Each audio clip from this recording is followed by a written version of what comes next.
Hello everybody.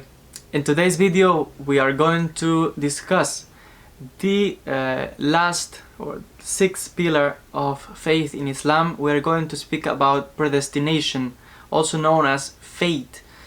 And I want to always emphasize that these are key components of the faith of a Muslim, of a Muslim believer. This doesn't mean that there are more, of course, other things that Muslims believe, but these are the six pillars, fundamentals, and from here many other things are accepted and believed in the Islamic religion and tradition. And today, regarding the predestination, fate is an important one. And regarding this pillar of faith, who is shared also in connection with the other monotheistic religions that we know, is also accepted the teaching that God knows all things, that God is the ultimate ruler, He's our creator, and He is the one who determines what is good for us and for His creation. Therefore we are in God's hands, and therefore the things that He decreed for us, this is what we call predestination. And it implies two things. First, this is the will of God, His will, and also His decree. Whatever He wills, whatever He wants to do, and then He decree upon that. This is we accept it as believers. This is the belief in what means fate. Acceptance of the good things that happen to us, but also the bad things that happen to us, or happen to a nation, or happen to the whole world. That's why for a real believer, it's not wise to get upset when something happens to your life, or to the life of your family, or to your country. Because usually we get very happy when something good happens to us. Oh, we are so successful. I'm so healthy. I'm this, I'm that. Oh, thank you, God. But when something bad happens, we forget. And we blame someone else. This is, the devil, or someone did this bad thing to me, or such president is such a bad ruler for this country, is doing so many bad things. And we forget, like the Quran says, that God decrees and it happens, and the believer accepts that everything that happens is the will of God. This is what we call predestination. Nothing happens in the world if God doesn't will it and decree it. These are the two components of faith, and this is an essential pillar of faith in Islam. And I always try to remind to myself also, and now since I'm explaining this topic, again, don't look at the stick that hits you. It's foolish to get upset with the stick, with a piece of wood. Yeah, it hurt, but the stick doesn't have any fault. It's just the instrument. The one who is holding the stick is God. And at the same time, also the hand who gives you good is not what's in the hand. The hand who is giving you is what's important, because that hand determined His will was to give, and the will was decreed to hand it to you. Therefore God is always the one who is behind everything, good or bad, and it must be accepted as a pillar of faith in Islam, the belief in predestination. Whatever happens to our lives, whatever we see in the world, is the will of God, and He's ruling the world in the way that He wants, because He is all knowledge. He is the truth. He knows everything. We cannot pretend to know the mind of the Creator. That's a big ego from our side to compare ourselves to God and think that we can tell God how to rule, how to conduct and do things in the world. That's foolish. The servant cannot tell his master what the master orders and decree for the servant. The servant has to obey and accept what the master is doing, because at the end the master is always trying to do what is good for his servants. And therefore this implies, the recognition of predestination implies that God is the one who has all knowledge. This also must move us to humility and recognize that we, limited and finite human beings, are limited in our knowledge, in our understanding, in our capacity to understand things. He is the one who knows all secrets, the one who knows what is beyond our comprehension. Therefore, humility must come into our life into our heart and be humble and accept the things that God have decreed, because at the end, good also could be a test. Sometimes we think that good things happen to us. You might be being tested by God. How do you react when He gives you good things? And how do you react when He's testing you with the bad things? Like the Quran says, do not think that you will enter paradise without being tested with many things. Many good things and bad things, because this life is a test. We are not here to stay forever. We are not here to enjoy the pleasures of this life forever. We are going to be tested with good and with bad, and at the end we are going to return and we are going to give an account to God of the things that we have done. And the way we react to the way God is testing us is also a test in itself. Because if we are thankful for the things that He has given us, but we are thankful also for the bad things that He has brought into our lives, because the evil and the bad also have a purpose within creation. And from the evil and from the bad things that happen in the world, also we learn. There are lessons in life. How do we grow? By the mistakes that we make, by bad things that happen, obstacles that we overcome. Jump these obstacles. Sometimes a disease, a problem, could push us closer to God. So a disease, a problem, is a blessing in the sense that it's moving us toward the Creator.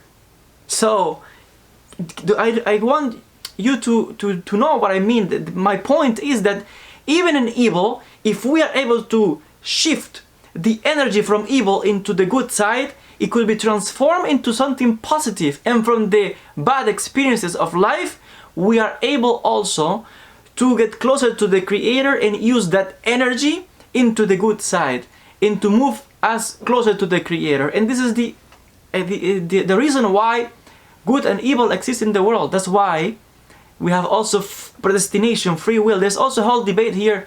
Many theologians have debated also the idea of free will, determinism. How do we understand all this in the context of predestination? Do we really have free will? Yes, no, what's happening? The scholars, the theologians, the philosophers have debated this topic for many years. And this reminds me of a story. And I will share with you something that happened, real life situation, that happened to a famous Argentinian trovador, a song musician. He used to sing songs for the people with philosophical teachings. He was also a philosopher. His name was Facundo Cabral. He was well known in the Spanish world. And this man, he tells a story how when he lost his wife and his daughter in a airplane accident, a crash. It's amazing the story of how he reacted to this, because he tells the day of the incident, he was looking into and see if his wife and daughter actually have taken the plane or not, and he didn't know. How he find out if, when he knew about the tragedy of this plane, the crash, and everybody died, he found out that his wife and daughter were in that plane because the very first names that they mentioned were the names of his wife and daughter. And eyewitnesses of his reaction says that when he heard that they announced the names of the people who died in that plane crash accident, he fell on the ground, bent his knees, and looking up to God, he say, "I won't forget this, Lord, that now I know who is in command." And that's impressive, because when someone gets such a shocking news that your wife, your daughter just died, and then you don't complain to God, but you recognize who is the one who rules the world, who is the one who fate, predestination, that's what we're talking about. And then humility, bend your knees and recognize who is the one ruling the world. It's a great lesson of humility. It's a great lesson of acceptance, because at the end we don't live more or less in our lives. We live according to what God has determined for us. Sometimes we think, oh, someone died so young, oh, someone died so old. No.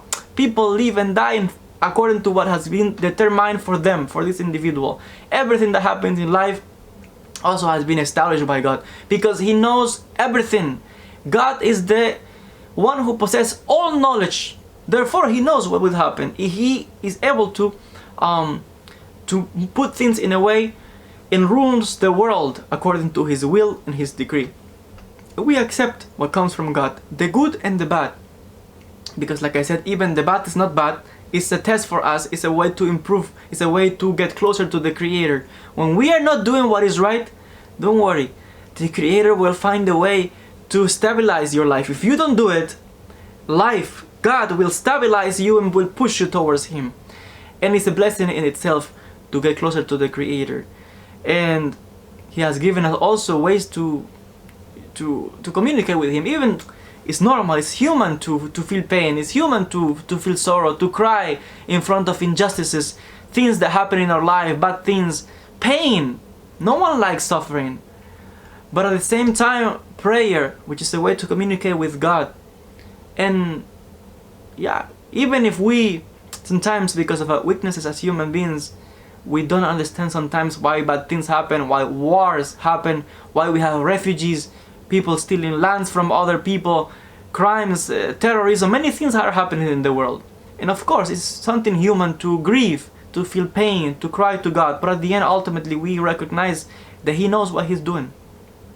And if we understand this, then we can see the hand of God everywhere. Behind everything, we recognize that God is behind. And there must be a reason, even if we don't understand it. He is the one who has all knowledge, and we are limited in our understanding. Therefore, humility comes first, and we assume and accept whatever comes from God. This doesn't mean that we stay at home, or laying on the couch, and don't do anything, thinking like, oh yeah, well, I'm supposed to get rich or to work or to get married. I'm gonna wait at home. God's gonna send me everything. I'm gonna wait for everything. No, that's not what it means. It means that you have to also put the effort, because, for example, good things could be stored there for you, but also bad things, they're there. You have to walk. You have free will. You have to walk and choose a direction, either right or good, right or wrong, good or evil. That's why at the end will be the day of judgment, in which you will be rewarded for the good things and for the bad things. But both paths are there. We have the free will to walk. And this is what it still is, fate, predestination, because both paths are there. The ultimate reward is there, and we choose free will. And so, no, don't wait in the couch. Go outside, go and work, go and talk to the girl, go and study, go and do the things. It's there for you, but you have to move. Action. This is free will. And at the end, if it's for you, it will happen. So, and at the end, we accept whatever comes from God. This is what we call predestination, faith. This is a pillar of faith in Islam. So with this last video, we close this series of videos in which we have been explaining the 6 pillars of faith in Islam. In future videos, we're going to continue with more on Islamic topics, and we are going to talk then about the pillars of Islam. This is something else that we are going to discuss regarding the rituals and the procedures in the Islamic religion. As always, thank you so much for listening, and God willing, we'll see each other in the next video.